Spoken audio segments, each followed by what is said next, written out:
Shalom, selamat pagi jemaat Tuhan. Berjumpa kembali dalam doa pagi online, mencari wajah.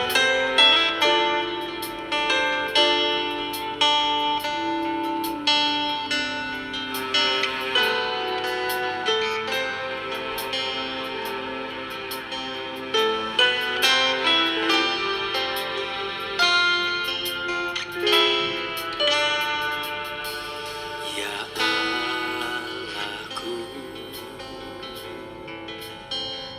mencari wajah-Mu, jiwaku haus, ku rindu kepadamu, seperti tanah kering tiada berair. Ku memandang padamu di tempat kudus ini,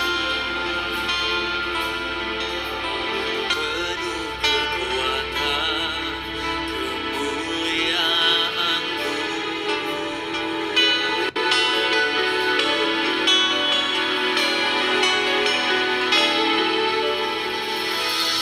Sebab kasih setiamu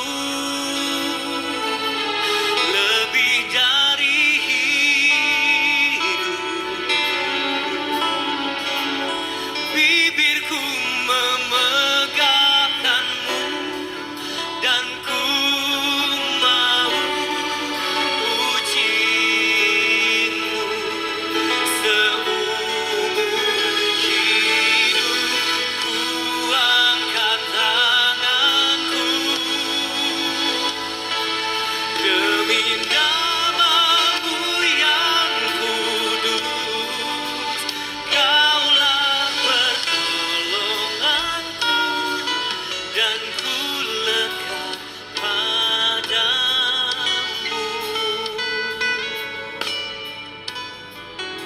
Ku lekat padamu. Oh.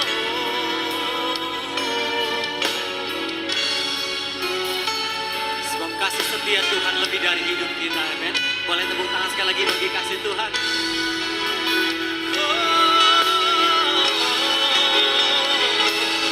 Sebab kasih setiamu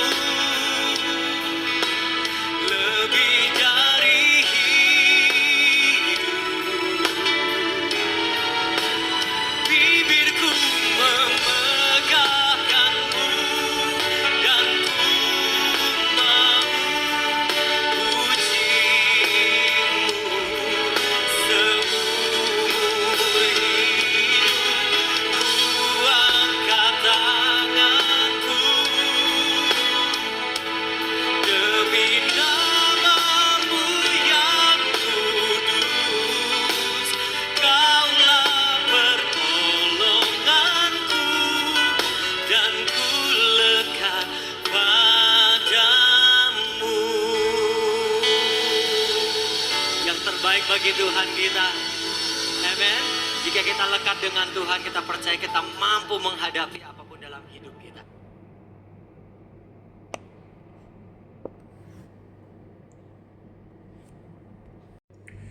Tiba waktunya untuk kami merenungkan firman-Mu. Firman-Mu lah suluh dan terang bagi jalan kami, Tuhan. Terangi langkah kami, tuntun jalan kami, bersama kebenaran firman yang sebentar kami renungkan. Dalam nama Tuhan Yesus Kristus. Amin. Bapak Ibu, kita lanjutkan renungan firman Tuhan pada pagi hari ini.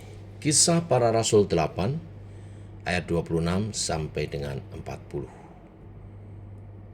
Masih sekitar pelayanan Filipus. Demikian firman Tuhan. Kemudian berkatalah seorang malaikat Tuhan kepada Filipus, katanya, "Bangunlah dan berangkatlah ke sebelah selatan, menurut jalan yang turun dari Yerusalem ke Gaza. Jalan itu jalan yang sunyi. Lalu berangkatlah Filipus, adalah seorang Ethiopia, seorang sida-sida, pembesar dan kepala perbendaharaan Sri Kandake, ratu negeri Ethiopia, yang pergi ke Yerusalem untuk beribadah. Sekarang orang itu sedang dalam perjalanan pulang dan duduk dalam keretanya sambil membaca kitab Nabi Yesaya. Lalu kata Roh kepada Filipus, "Pergilah ke situ dan dekatilah kereta itu." Filipus segera ke situ dan mendengar sida-sida itu sedang membaca kitab Nabi Yesaya. Katanya, "Filipus, mengertikah Tuhan apa yang Tuhan baca itu?" Jawabnya, "Bagaimanakah aku dapat mengerti kalau tidak ada yang membimbing aku?" Lalu ia meminta Filipus naik dan duduk di sampingnya. Nas yang dibacanya itu berbunyi seperti berikut. Seperti seekor domba ia dibawa ke pembantaian, dan seperti anak domba yang keluh di depan orang yang menggunting bulunya, demikianlah ia tidak membuka mulutnya. Dalam kehinaannya berlangsunglah hukumannya. Siapakah yang akan menceritakan asal-usulnya? Sebab nyawanya diambil dari bumi. Maka kata sida-sida itu kepada Filipus, "Aku bertanya kepadamu, tentang siapakah Nabi berkata demikian? Tentang dirinya sendiri atau tentang orang lain?" Maka mulailah Filipus berbicara dan bertolak dari nats itu. Ia memberitakan Injil Yesus kepadanya. Mereka melanjutkan perjalanan mereka dan tiba di suatu tempat yang ada air. Lalu kata sida-sida itu, "Lihat, di situ ada air. Apakah halangannya jika aku dibaptis?" Sahut Filipus, "Jika Tuhan percaya dengan segenap hati, boleh." Jawabnya, "Aku percaya bahwa Yesus Kristus adalah Anak Allah." Lalu orang Ethiopia itu menyuruh menghentikan kereta itu, dan keduanya turun dari dalam air ke dalam air, baik Filipus maupun sida-sida itu, dan Filipus membaptis dia. Dan setelah mereka keluar dari air, Roh Tuhan tiba-tiba melarikan Filipus, dan sida-sida itu tidak melihatnya lagi. Ia meneruskan perjalanannya dengan sukacita. Tetapi ternyata Filipus ada di Asdod. Ia berjalan melalui daerah itu dan memberitakan Injil di semua kota sampai ia tiba di Kaisaria. Sampai di sini pembacaan kita. Bapak Ibu, di perikop sebelumnya kita telah mengetahui bagaimana Filipus dipakai untuk memenangkan banyak orang di Samaria. Filipus dipimpin oleh Tuhan melalui malaikatnya untuk memberitakan Injil di Samaria. Tetapi juga hari ini memberitakan Injil kepada seorang sida-sida, penganut agama Yahudi dari Ethiopia. Tuhan memimpin seluruh misi penginjilan dari para muridnya.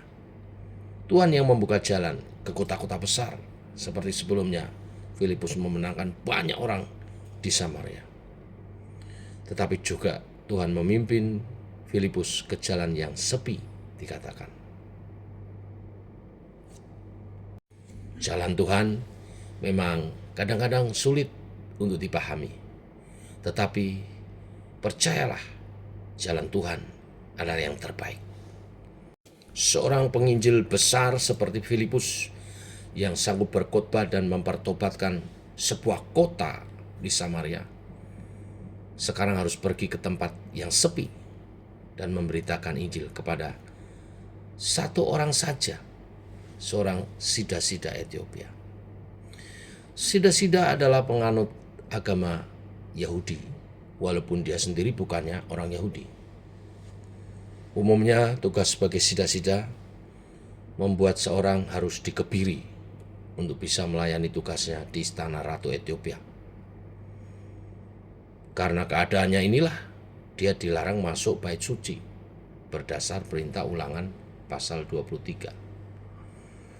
Tetapi walaupun dia tidak mungkin masuk bait suci, dia tetap datang ke bait suci. Saya yakin karena kerinduannya yang begitu besar kepada Tuhan. Dia tetap mempunyai kerinduan untuk datang kepada Tuhan dan sujud kepada Tuhan. Seseorang yang dengan semangat beribadah begitu besar ini akan memperoleh perhatian Tuhan. Dia yang rela berjalan jauh dari Ethiopia menuju Yerusalem untuk beribadah, walaupun hanya di luar bait suci, karena keadaannya sebagai sida-sida yang telah dikebiri membuat orang Yahudi tidak mungkin menerima dia untuk bisa masuk bait Allah. Orang-orang Yahudi tidak menerima dia, tetapi Tuhan menerima. Baik orang Samaria maupun sida-sida. Keduanya adalah kelompok orang yang sangat dihina oleh orang-orang Yahudi, tetapi keduanya dimenangkan bagi Kristus oleh Filipus. Roh Kudus memerintahkan Filipus untuk mendekati kereta dari sida-sida itu. Setelah sebelumnya Roh Kudus mempersiapkan sida-sida itu untuk mendengar berita Injil. Ya, Roh Kudus mempersiapkan dengan menggerakkannya untuk membaca kitab Yesaya. Kerinduannya begitu besar akan Tuhan, sehingga setelah selesai beribadah di luar bait suci pun, dalam perjalanan pulang dia membaca kitab suci yang dia miliki. Tetapi ternyata dia membaca ayat-ayat yang saya yakin dituntun oleh Roh Kudus untuk kemudian bertemu Filipus, dan itu memudahkan Filipus untuk memberitakan Injil kepada dia. Roh Kudus telah mempersiapkan sida-sida untuk mendengar Injil Tuhan. Nah, kadang-kadang saudara, kita khawatir saat menginjil apa yang harus kita katakan kepada seseorang. Tapi yakinlah, percaya, Roh Kudus bekerja. Tidak hanya mempersiapkan saudara, tetapi mempersiapkan orang yang akan saudara injili. Percayalah. Di ayat 29 digambarkan bagaimana Filipus yang hanya utusan Roh Kudus. Roh Kuduslah yang mengerjakan semua pekerjaan pengabaran Injil, tetapi Roh Kudus bekerja memakai orang-orang pilihannya untuk melayani. Filipus pun mendekati kereta sida-sida itu. Kereta itu mungkin adalah kereta yang ditarik oleh sepasang sapi dan berjalan dengan kecepatan seperti orang berjalan. Dengan kecepatan yang lambat itu, tentu tidak sulit bagi Filipus untuk mendengar apa yang dibaca sida-sida itu. Dan juga tidak sulit bagi Filipus untuk menyusul kereta itu dan berbicara kepada sida-sida itu. Di sini kita lihat Filipus aktif, berusaha untuk memperoleh komunikasi kepercayaan. Bapak Ibu, dalam kita memberitakan Injil, kita mesti juga aktif, tapi tentu dengan sopan, supaya terjadi komunikasi, sehingga ada kesempatan untuk memberitakan Injil. Filipus memberitakan Injil mengenai sengsara Kristus berdasarkan kitab Yesaya 53 yang sida-sida itu baca. Kristuslah yang digambarkan di dalam kitab Yesaya itu. Dialah hamba yang menderita itu. Dialah yang memberikan tubuhnya untuk dicambuk karena kesalahan kita. Dialah yang nyawanya diambil dari bumi karena dosa-dosa kita. Berita Injil begitu konsisten. Apa yang dikerjakan Kristus telah dinubuatkan ratusan tahun sebelum dia datang menjadi manusia. Apa yang menjadi penebusan kita telah Tuhan nyatakan berabad-abad lamanya. Tuhan Yesus, domba yang keluh, yang dibawa ke tempat pembantaian. Filipus memberitakan Injil dengan tuntas. Dia tidak hanya mengabarkan tentang penderitaan, kematian, dan tentu saja kebangkitan Kristus, tetapi dia juga memberitakan seruan bertobat dan memberi diri dibaptis sebagai tanda pertobatan kepada sida-sida itu. Sida-sida itu mendengar semua pemberitaan Filipus dan dia menjadi percaya. hatinya menjadi percaya. Sampai ketika mereka melewati tempat yang ada air, sida-sida itu minta dibaptis. Dia minta untuk dibaptis. Di ayat 36, sebelum dibaptis, sida-sida itu menanyakan tentang apakah ada halangan kalau dia harus dibaptis. Karena terlalu banyak kali dia mengalami halangan dari orang-orang Yahudi untuk beragama dengan sungguh-sungguh. Dia dihalangi untuk bisa masuk bait suci. Dia dihalangi untuk bisa menjadi umat Tuhan dengan sempurna. Dia dihalangi untuk mendengarkan pembacaan kitab suci di dalam bait suci. Dia dihalangi untuk menyembah Tuhan karena keadaannya sebagai seorang yang dikebiri.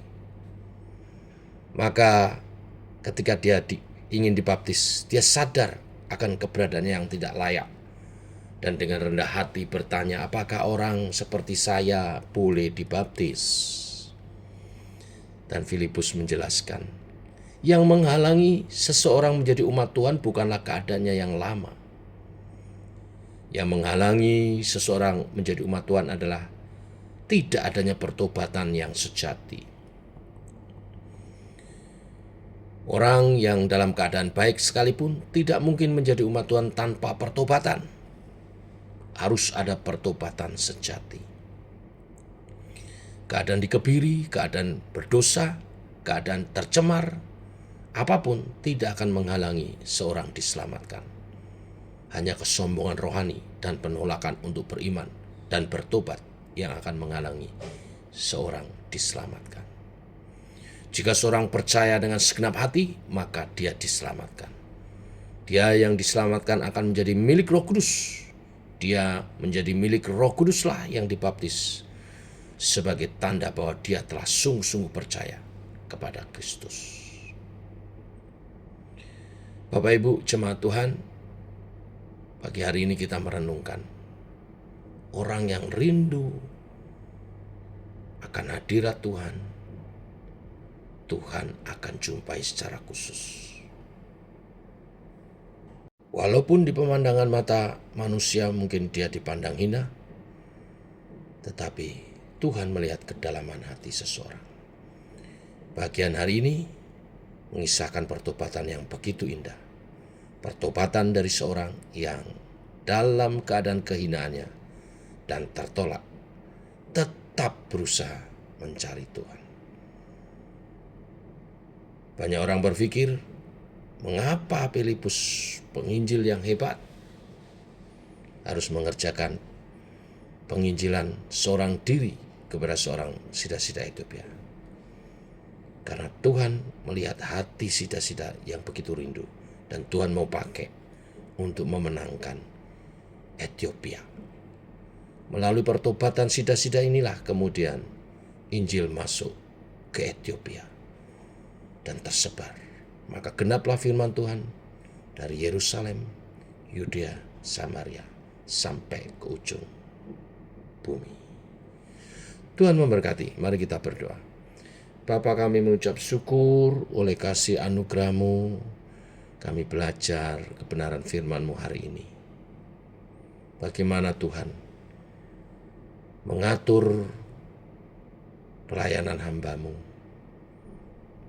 baik di kota besar maupun di daerah-daerah sepi seperti yang dialami Filipus. Bila itu kehendak Tuhan, akan membawa hasil terbaik. Dari sisi yang lain kami belajar dari pertobatan seorang sida-sida Ethiopia yang ditolak manusia, dipandang hina, tetapi karena kerinduan hatinya ingin beribadah sungguh-sungguh, maka dia mengalami perjumpaan khusus dengan Tuhan melalui pelayanan Filipus.